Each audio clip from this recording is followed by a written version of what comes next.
logo, guys. So, Vespa 2, right? We're getting to that. Or, in a now deleted Reddit AMA, Team Cherry said that an unused idea, but they wouldn't confirm whether it was truly unused or not, is that she is the child of 3 queens. She was born of Hera, she was raised by the White Lady, and she was trained by Vespa. Now, this is where shit got interesting for me. Because I did go down this route. I've actually got it as note number 3 on the board here.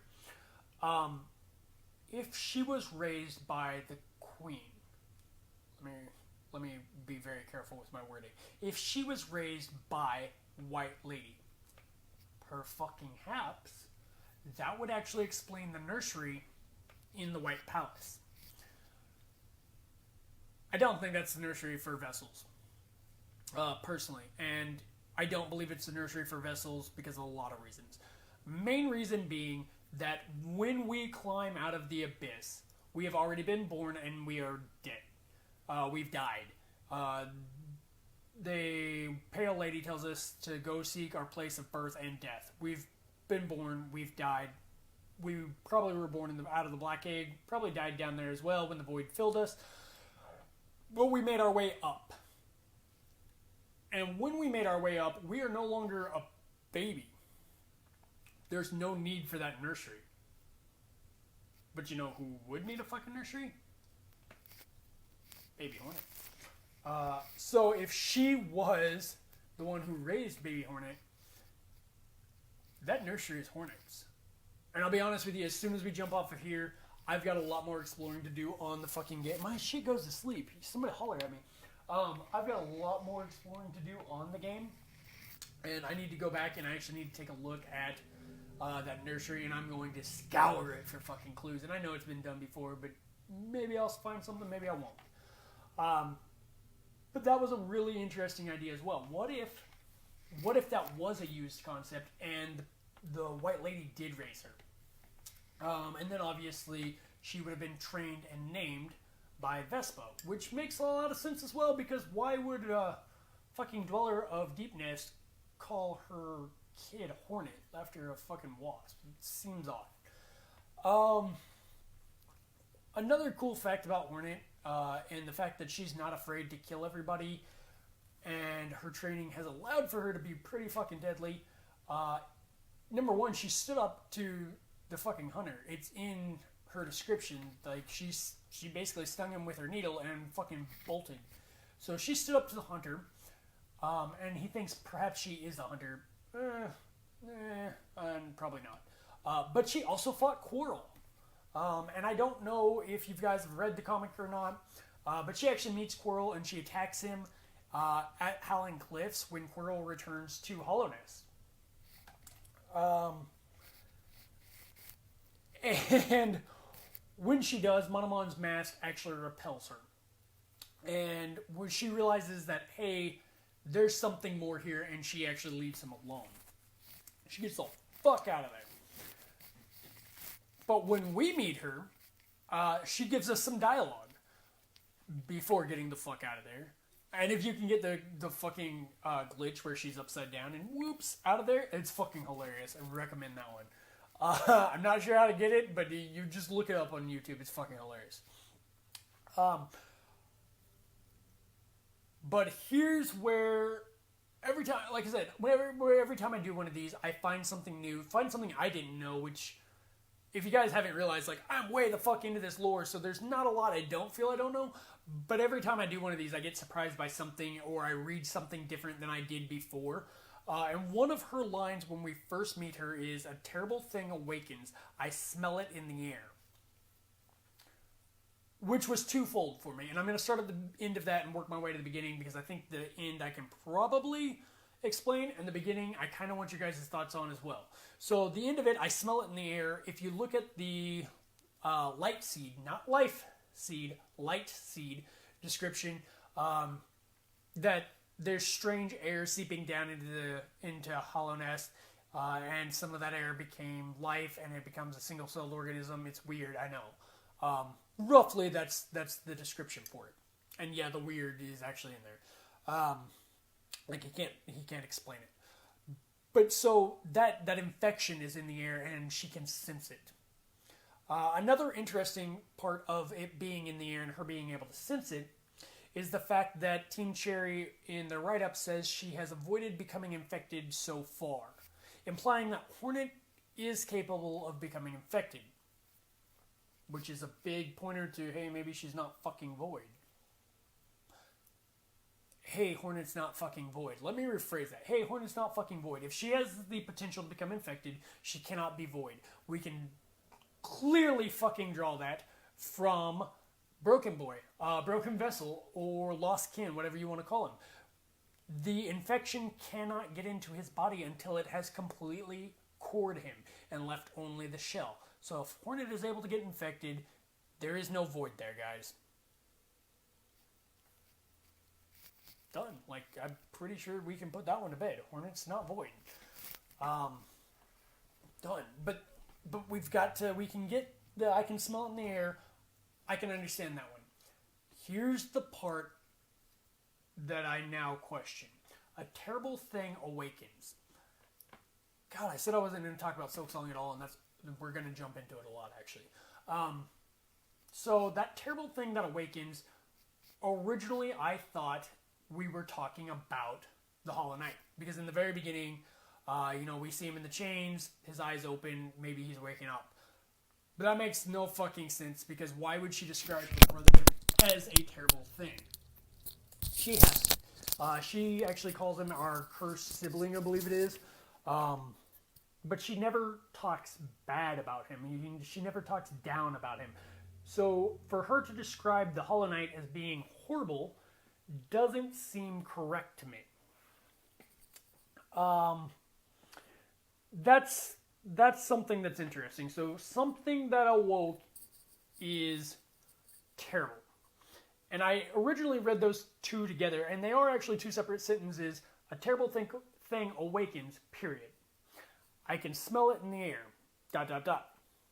What is that, an ellipsis? Ellipsis? I think that's what it's called. But they are two separate sentences, and I've always read them together as one.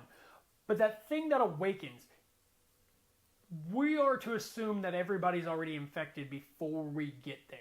So the Radiance is already awake. The Radiance is already infecting. So what woke up? And I tried to look this one up. I tried to figure it out. Because I didn't want to just take the easy route and say, oh, the Radiance awoke. Because no, the bugs are already infected. But then I found something that was peculiar.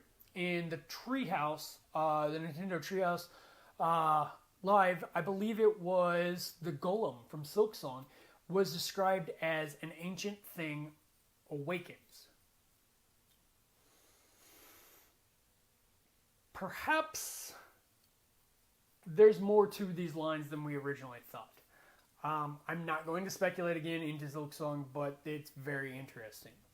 Like I said, we can draw from those that Hornet's not Void and pretty much put it down. But Hornet does tell us that we ourselves are born of two voids, and she tells us this down in the Abyss. And that Abyss speech she gives is so full of lore that I think it's on here like 4 or 5 different times. That, she's not Void. She does not share that crucial emptiness. That we're born of two voids, and if we wish to continue Hallownest stasis, or perpetuation, I believe is the actual word that's used, that we need to usurp the vessel. We need to usurp Hollow Knight. So at this point, she's actually wanting us to just take the place and continue on the path we are.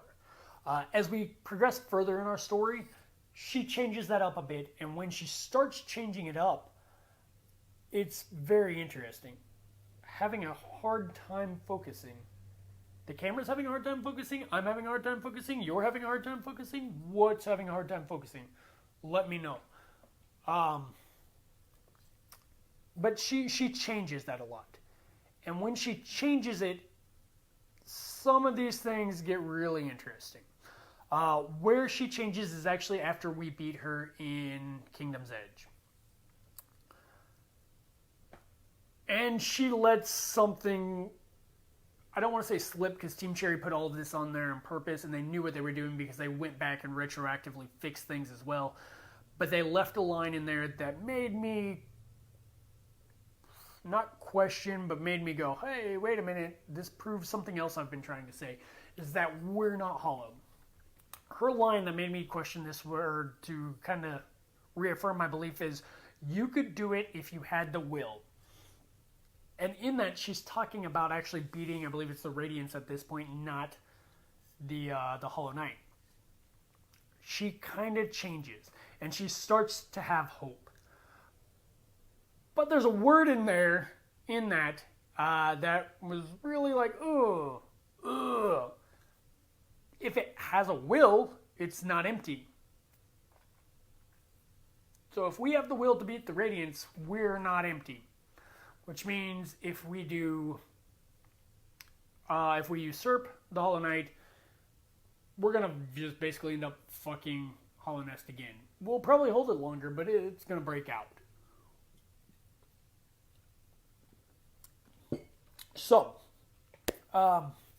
once we beat her in Kingdom's Edge, obviously she is guarding the King's Brand. Mark that we actually etch into our shell, it denotes that we're the King. Pretty fucking cool, can't lie. Because we're the fucking king, bitch. Now, something else about Hornet that I found particularly interesting was her choice of words, especially in her Dreamnail dialogue. Her Dreamnail dialogue never calls the vessel Ghost. It never refers to the vessel by any name other than it. And it kind of shows that even though Hornet recognizes we're siblings, she still thinks of these as things. These vessels are not people, they're not bugs, they're not alive, and she recognizes that, and it's an it.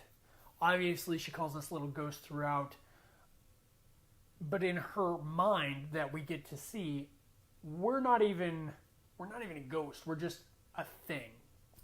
And I thought that was really kind of interesting just as a side note.